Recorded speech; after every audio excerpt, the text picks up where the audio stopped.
फक्त आम्ही 3 वर्षापूर्वी उठाव केला, आम्ही उठलो अन्यायाविरुद्ध आणि फक्त दाढीहून अर्धाच हात फिरवला होता. ते आडवे झाले 3 वर्षापूर्वी, अजून सावरले नाहीत.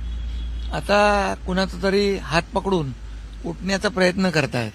त्यामुळे उटेगाणी वगैरे हे सगळं बोलण्याचं मला वाटतं त्यांच्यात त्यांना ते शोभत नाही. त्याला मनगटात जोर लागतो, फक्त तोंडाच्या वाफा सोडून होत नाही. त्यामुळे मी एवढंच सांगेन की एकाने मराठीबद्दल असलेली जी काही तळमळ बोलून दाखवली आणि दुसऱ्याने सत्तेसाठी आणि खुर्चीसाठी असलेली मळमळ बोलून दाखवली. झेंडा नाही, अजेंडा नाही असं काही लोक म्हणत होते, पण एकाने मात्र एका वक्त्याने त्यातल्या ते पत्ते पाळलं, पण दुसऱ्याने स्वार्थाचा झेंडा आणि सत्तेचा अजेंडा रंगशारदाच्या भाषणात निवडणुकीच्या भाषणाप्रमाणे बोलून दाखवला. त्यामुळे हा फरक आहे. आणि यामध्ये मराठीबाबत जर बोलायचं झालं तर त्यांनी राज्यगीत म्हटलं, सुरुवात केली अभिमानाने, अभिनंदन त्यांचं. आणि ते राज्यगीत जे आहे महाराष्ट्राचं, ते मी मुख्यमंत्री असताना ते राज्यगीताला मान्यता दिली, राज्यगीत सुरू केलं आणि त्या राज्यगीताने त्यांनी सुरुवात केली. त्याचबरोबर मराठी भाषेला अभिजात भाषेचा दर्जा जेव्हा मी मुख्यमंत्री होतो, मी, देवेंद्रजी, अजितदादा, आमच्या टीमने ते मराठी भाषेला अभिजात भाषा देण्याचा निर्णय घेतला आणि प्रधानमंत्री मोदी साहेबांनी त्याला तात्काळ मान्यता दिली, होकार दिला. मला जाऊ द्या, माझ्यावर तर तुम्ही रोज टीका करता, पण ज्यांनी अभिजात भाषेचा दर्जा मराठीला दिला त्यांनाही तुम्ही सोडलं नाही. त्यामुळे आजचं जे काही मेळावा जो होता की मराठी भाषेसाठी, मराठी माणसांसाठी,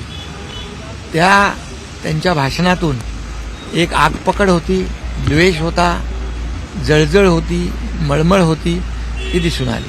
आणि त्यामुळे मराठीसाठी आम्ही काय केलं, मराठीसाठी आणि त्यांनी काय केलं, मराठी माणूस मुंबईच्या बाहेर फेकला का गेला, मराठी टक्का कमी कमी का होत गेला, इकडे वसई विरार नाला सोपारा, इकडे बदलापूर अंबरनाथ वांगणीपर्यंत का गेला, याचं उत्तर त्यांनी दिलं पाहिजे.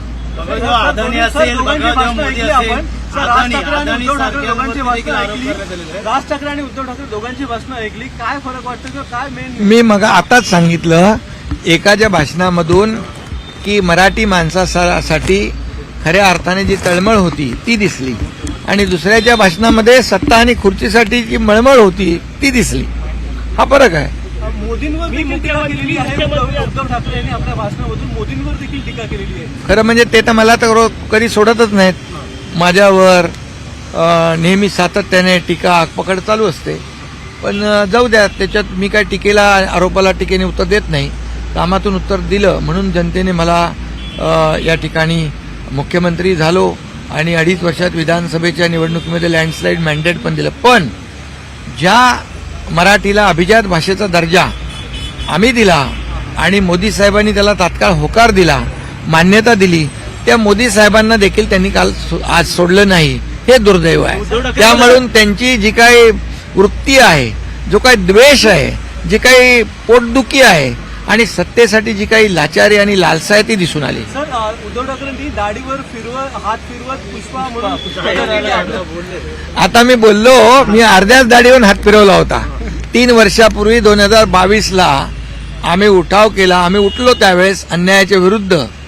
तेव्हा ते आडवे झाले, तेव्हापासून अजून सावरलेच नाहीत, आडवेच आहेत. आता कुणाचा तरी हात धरून उठण्याचा केविलवाना प्रयत्न करतायत. दोन्ही बंधू हे तुम्हाला काय आजच्या या भाषणामधून पत्रकारांनी देखील टिपला असेल. त्यामुळे दोन्ही बंधू एकत्र येण्यासाठी एकत्र आलो आणि जर दाढीवर पूर्ण असा हात फिरवला असता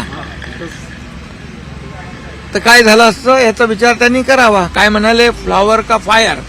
ते पुढच्या निवडणुकीमध्ये कळेल. आता दोन्ही बंधू एकत्र येण्यासाठी एकत्र आलोय, दोन्ही बंधू एकत्र येण्यासाठी एकत्र आलोय असं उद्धव ठाकरे म्हणतात. मला वाटतं ही निवडणुकीची पूर्ण अरे बाबा, लोकशाहीमध्ये मी कालच म्हणालो, लोकशाहीमध्ये कुणालाही कुणाच्या बरोबर पण युती आघाडी करण्याचा अधिकार आहे.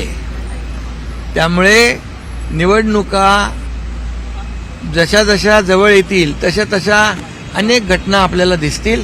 त्यामुळे माझ्या सगळ्यांना शुभेच्छा मी काल दिलेल्या आहेत. राजकीय अजेंडा नको, राजकीय अजेंडा नको असं राज ठाकरे देखील म्हणाले. कोणता झेंडा नको, मात्र कुठेतरी राजकीय पुन्हा दोन्ही भांडणी आता पण त्यांनी राज ठाकरेंनी पाळलं, ते पाळलं.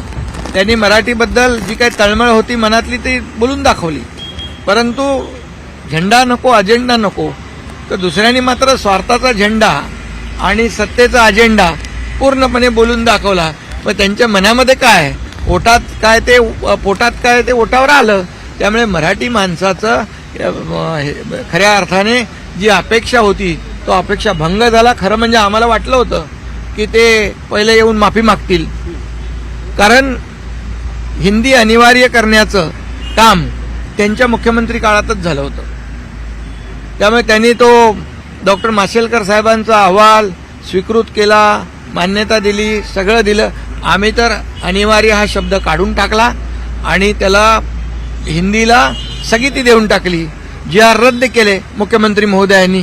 त्यामुळे आम्हाला वाटलं होतं की त्यांनी केलेल्या चुकीचं कुठंतरी परिमार्जन करायला माफी मागतील. पण यांच्याकडून काय अपेक्षा आहे, तर पूर्णपणे राजकीय त्यांनी ते व्यासपीठ का आखाडा बनवला होता. बाळासाहेबांचे खरे विचार अंगी आहेत. त्यांचं म्हणणं आहे की ठाकरे हे आता ब्रँड आहेत, मात्र येणाऱ्या काळात ठाकरे ब्रँड आहे का, ठाकरे हा विचार आहे काय? अरे बाबा, बाळासाहेबांचे विचार 2019लाच सोडले ना, म्हणून तर त्यांना जनतेने धोपटलं ना विधानसभेत, त्यांची जागा दाखवली ना, म्हणून तर आम्हाला 60 आमदार निवडून दिले ना. त्यांनी 100 लढवून 20च आले ना. लोकांनी महाराष्ट्रातल्या जनतेने बाळासाहेबांचे विचार सोडल्यानंतर खुर्चीसाठी 2019ला जो लोकांच्या बरोबर महाराष्ट्रातल्या जनतेच्या बरोबर विश्वासघात केला, हिंदुत्वाशी विश्वासघात केला, बाळासाहेबांच्या विचारांशी विश्वासघात केला, त्याचं त्यांना जनतेने त्यांची शिक्कामोर्तब केलं ना, त्यांना त्यांची जागा दाखवून. सर, बाळासाहेबांनी एकत्र आणलं नाही, पण फडणवीसांनी एकत्र आणलं तसं त्यांनी विधान केलेलं आहे.